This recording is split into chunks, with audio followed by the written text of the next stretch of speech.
Сайн байцгаана уу?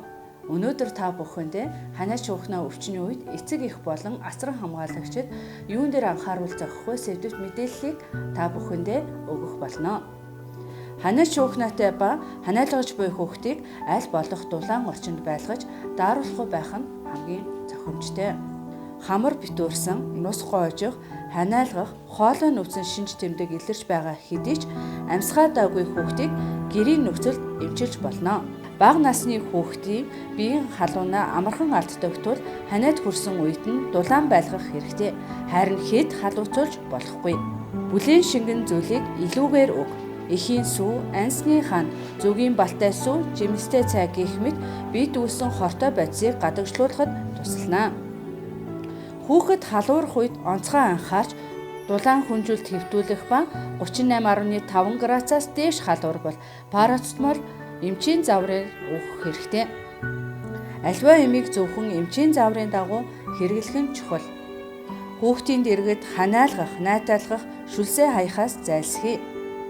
Шаардлагатай үед тохоо руу чиглүүлэн ханаалгаж найтаах эсвэл амны цаас, нусны альжуур хэрэглэлд заншаарай.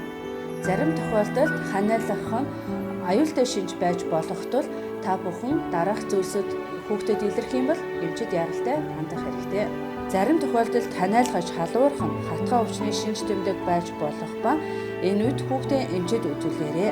Хэрэв хүүхэд хатгаатай бол эмчийн зааврын дагуу нарийн дагаж мөрдөх хэрэгтэй. Хүүхдийн бие дээрдэж байсан ч эмчийн зааврын дагуу эмийг үргэлжлүүлэн өгсөөр байх хэрэгтэй. Зарим эцэг эх асран хамгаалагчид хүүхдийн хатгаа өвчний ноцтой үр дагавар цаг алдалгүй эмнэлгийн тусламж авах ёстойг мэдтгүйгээсээ өвчнийг хүндрүүлэн эмнэлгийн тусламжийг оройтуулж хүүхдийн амь насыг аюултай байдалд оруулдаг. Эцэг эх асран хамгаалагч та бүхэн хинээс эмнэлгийн тусламж авахаа мэддэг байх ёстой. Хүүхдийн амьсгал олшрох, амьсгалахад зовиртой байдал илрэх үед яаралтай эмчид үзүүлээрэй.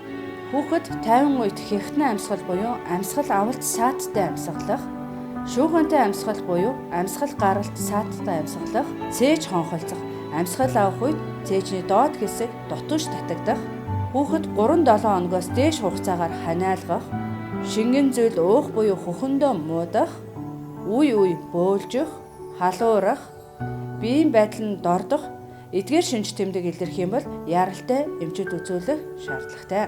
Тиймээс хүүхэд чинь ханаач уухнаатай байгаа үед дээрх шинж тэмдгүүд илэрх юм бол яаралтай эмчид үзүүлж зөвлөгөө аваарай.